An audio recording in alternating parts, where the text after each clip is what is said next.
kenalin, nama aku Tiara Febriani Hasanah. Kali ini aku lagi berada di salah satu wisata yang ada di Garut, yaitu dia Candi Cangkuang. Untuk lebih tahunya, yuk ikutin aku buat jelajahi wisata Candi Cangkuang. Nah teman-teman, kita udah berada nih di pintu gerbang masuk Candi Cangkuangnya.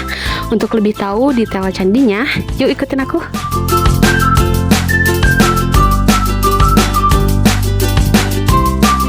Nah guys, kali ini aku lagi berada di Candi Cangkuangnya langsung nih. Buat teman-teman yang belum tahu, ini dia penampakan dari Candi Cangkuang. Nah, bangunannya sangat indah dan estetik kan? Nah, buat kalian yang mau tahu mengenai sejarah dari Candi Cangkuang, kalian boleh banget ya berkunjung ke sini karena di sini tuh udah tersedia informasi-informasi secara detailnya. Contohnya kayak seperti ini ya. Candi Cangkuang berdiri di sebuah bukit yang sekitarnya terdapat danau atau situ bernama Situ Cangkuang. Nah, buat penampakan situnya, ini dia, boleh dilihat teman-teman.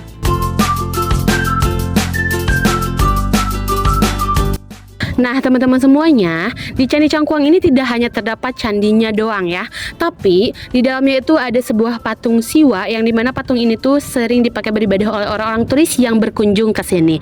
Jadi yang berkunjung ke sini tuh tidak hanya orang Garut ataupun orang-orang lokal seperti biasanya, tapi banyak turis yang berkunjung ke sini untuk beribadah dan mengetahui ilmu-ilmu pengetahuan lainnya mengenai Candi Cangkuang.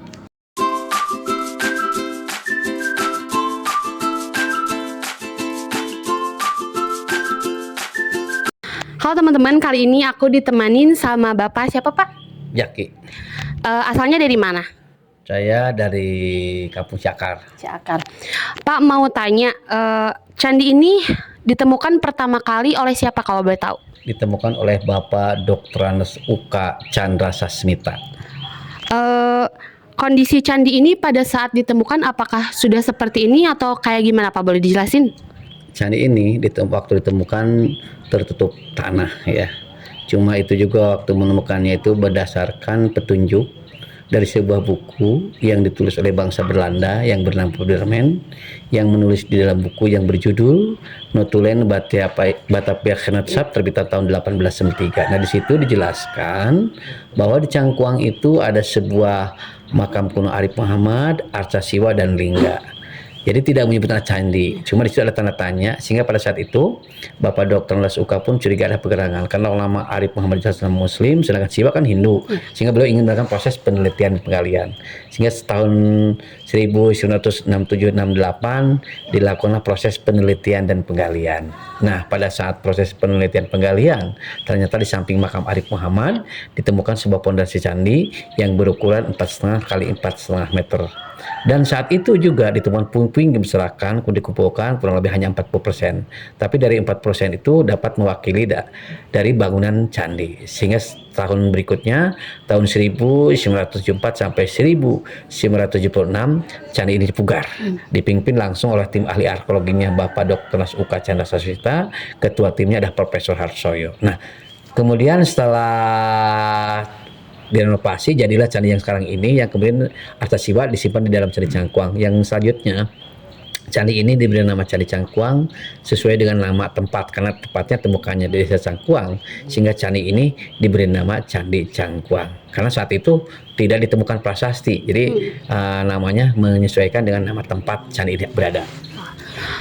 Pak, kalau boleh tahu peninggalan-peninggalan yang memang pertama kali ditemukan itu tuh apa aja nih?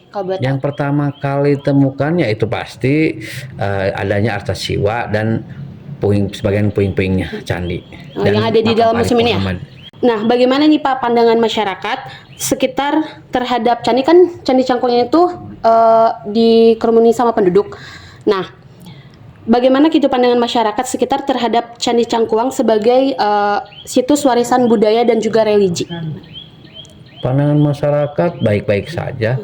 Kenapalah? Karena apalagi kampung pulau menjadi kampung moderasi, jadi menunjukkan bahwa ruh Bhinneka Tunggal Ika itu bisa dirasakan di kawasan Cagar Bericilon Cangkuang, yaitu toleransi antar umat beragama. Jadi tidak ada permasalahan gitu. Apalagi ini Candi Cangkuang sekarang menjadi pusat kajian untuk ilmu pengetahuan sebagai wisata dan sebagai wisata religi juga seperti itu. Nah, di samping candi itu kan terdapat makam ya Pak. Kalau boleh tahu itu tuh makam siapa? Dan gimana sejarahnya itu? Makam Mbah Dalem Arif Muhammad, beliau salah satu tokoh sentra penyebar agama Islam di abad 17. Jadi yang makamnya itu, yang terus kalau manuskripnya yang disimpan di Museum Situs. Yang selanjutnya yang keturunannya berada di Kampung Pulo itu. Oh. Nah Pak, di Kampung Pulo itu kan kalau aku lihat di depannya itu ada 7 kendi ya. Nah itu tuh simbolnya itu seperti apa kalau boleh tahu? Itu melambangkan dari anak-anak Arif Muhammad. Beliau punya 7 anak, 1 anak laki-laki dalam satu masjid dan 6 anak perempuan dengan 6 rumah. Dan itu air kendi yang diambil dari 6 rumah dan 1 masjid. Okay. Nah teman-teman, jadi itu dia sejarah dari Candi Cangkuang. Udah dijelasin ya. Kalau misalnya kalian mau berkunjung langsung untuk lebih tahu informasinya, boleh langsung datang ke sini ya Pak. Nah teman-teman, tadi sudah disebutkan sama aku ya bahwa di samping candinya itu ada sebuah makam. Makam itu adalah makam Mbah Dalem Arif Muhammad. Tadi disebutkan oleh Pak Jaki bahwa Mbah Dalem Arif Muhammad ini tuh merupakan salah satu leluhur dari Kampung Pulo, yang dimana Kampung Pulo ini tuh adalah sebuah perkampungan yang berada di tengah-tengah Pulau Situ Cangkuangnya. Nah teman-teman, kali ini aku lagi berada di Kampung Pulonya ya. Kalau boleh dilihat sekitar Kampung Pulo ini tuh 7 rumah adatnya tuh sama persis ya teman-teman. Cuma yang membedakannya itu adalah masjidnya teman-teman. Nah masjidnya itu boleh dilihat ada di depan saya persis ya teman-teman. Ini dia.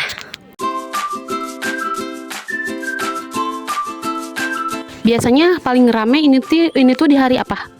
Biasanya hari-hari libur besar nasional lah. Ramai banget ya. Ya. Nah itu dia ya guys. Jangan lupa buat kalian semua datang langsung untuk mengetahui informasi lebih lanjutnya. Terima kasih.